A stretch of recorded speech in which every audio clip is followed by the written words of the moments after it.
Assalamualaikum warahmatullahi wabarakatuh. Selamat pagi anak-anakku sekalian kelas 8, khususnya kelas 8-10.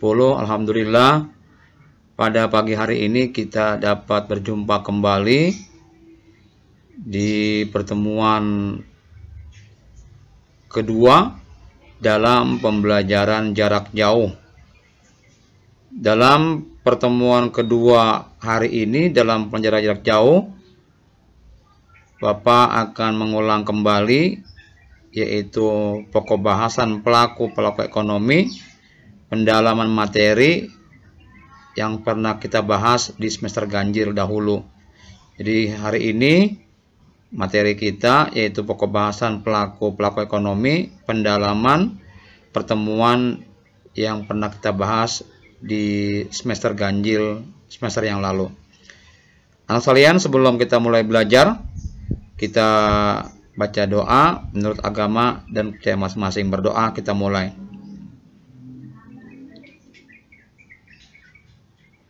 Sekian anak sekalian, kita mulai pembelajaran kita hari ini, yaitu pendalaman materi IPS kelas 8 pokok bahasan pelaku ekonomi yang dulu pernah kita jelaskan, kita bahas di semester ganjil. Ini kita ulang kembali sekilas dan nanti kita kembangkan, kita perluas bahasannya.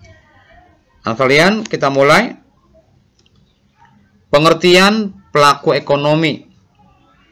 Pelaku ekonomi adalah merupakan pihak-pihak yang melakukan kegiatan ekonomi untuk memecahkan masalah ekonomi. Minggu lalu, di semester yang lalu, kegiatan ekonomi itu meliputi produksi, distribusi, dan konsumsi. Itu kegiatan ekonomi, yaitu produksi, distribusi, dan konsumsi. Kelompok besar pelaku ekonomi. Siapa aja pelaku ekonomi? Yaitu yang pertama rumah tangga konsumsi atau konsumen, yang kedua rumah tangga produksi atau perusahaan, yang ketiga rumah tangga negara atau pemerintah, yang keempat masyarakat luar negeri. Ini adalah kelompok besar pelaku ekonomi. Ya, ini secara umum. Ya, kalian ini Bapak tidak bahas lagi satu persatu. Nanti kita perluas saja di bagian yang anggap penting mengenai bagan daripada pelaku ekonomi ini. Ini dulu kita jelasin di semester ganjil. Kita lanjut sekalian. Kita lanjutkan. Bagan interaksi pelaku ekonomi dibagi menjadi dua bagan. Yang pertama, bagan yang berada dalam perekonomian tertutup atau sederhana. Yang kedua, bagan yang ada dalam perekonomian terbuka. Bagaimana bagannya? Anak sekalian, perekonomian tertutup atau sederhana, kegiatan ekonomi dilakukan oleh dua pelaku ekonomi. Jadi dalam perekonomian tertutup, yang pertama ini, perekonomian sederhana, kegiatan ekonomi dilakukan oleh dua pelaku ekonomi. Yang pertama rumah tangga konsumen, yang kedua rumah tangga produsen.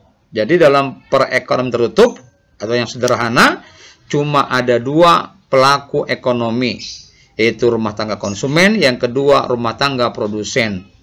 Karena sekupnya biasanya tuh masih sekup satu wilayah, belum meluas sampai ke wilayah-wilayah lain. Maka cukup ada rumah tangga konsumen, rumah tangga produsen. Ini bagannya anak-anak sekalian. Rumah tangga konsumen pendapatannya dari sewa, upah, bunga, dan laba. Atau produksi, rumah tangga produsen, ia membuat barang dan jasa. Rumah tangga memberikan atau mengeluarkan, membantu faktor produksi.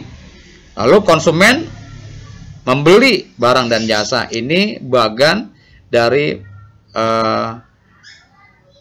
perekonomian tertutup yang dilakukan oleh rumah tangga konsumen dan rumah tangga produsen. Ini bagannya anak sekalian. Kita lanjut.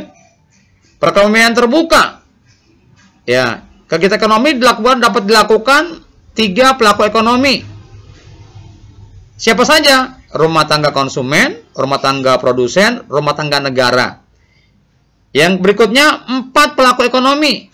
Siapa aja? Rumah tangga konsumen, rumah tangga produsen, rumah tangga negara, dan masyarakat luar negeri. Ini perekonomian terbuka. Ya, pelaku ekonominya itu ada 3 dan juga ada yang 4. Anak-anak sekalian ya, kita lanjut ya. Ini bagannya dengan 3 pelaku ekonomi dalam perekonomian terbuka atau perekonomian yang luas. Yang pertama, rumah tangga negara, rumah tangga konsumen, rumah tangga produsen. Ini bagan yang sekalian ya. Diperhatikan bagannya seperti ini dengan 3 pelaku ekonomi. Lanjut ya. Dengan 4 pelaku ekonomi, ini bagannya seperti ini. Ada rumah tangga konsumen, rumah tangga produsen, rumah tangga negara, dan masyarakat luar negeri. Sudah komplit. Ada 4-4-nya. Ini bagannya. Ya. Di awal rumah tangga produsen itu memberikan pasar produksi kepada rumah tangga produsen. Dia mendapatkan pendapatan lewat sewa, upah, bunga, laba, dan lain-lainnya. Kemudian lagi rumah tangga negara itu membuat aturan, mengadakan pajak, juga bantuan. Lalu ekspor impor ke masyarakat luar negeri dengan negara-negara lain. Pembayaran lewat devisa dan penerimaan devisa. Ini adalah bagan mengenai dengan 4 pelaku ekonomi. Rumah tangga konsumen, rumah tangga produsen, rumah tangga negara, dan masyarakat luar negeri. Anak sekalian, sampai sini saja penjelasan pendalaman materi mengenai pelaku ekonomi, mengenai bagan-bagannya. Berikutnya tugas anak sekalian ya, berupa latihan ini. Tugasnya jawablah pertanyaan di bawah ini, ada 5 pertanyaan yang kamu jawab. Yang pertama, apa yang dimaksud dengan pelaku ekonomi? Yang kedua, sebutkan yang termasuk pelaku ekonomi. Yang ketiga, sebutkan tugas pemerintah dalam kegiatan ekonomi. Yang keempat, jelaskan cara mendapatkan uang bagi rumah tangga konsumen atau konsumsi. Yang kelima, buatlah bagan pelaku ekonomi dengan 4 pelaku ekonomi. Kamu jelaskan sesuai kemampuan kamu. Nah, sekalian, jangan lupa dijawab dengan baik. Ya, ini sampai sini saja pembelajaran kita pada pagi hari ini di pertemuan kedua di semester genap ini. Percaya kamu pasti bisa jawab dengan baik dan pasti hasilnya akan baik. Sampai jumpa lagi di PJJ yang berikutnya. Akhir kata Bapak ucapkan assalamualaikum warahmatullahi wabarakatuh.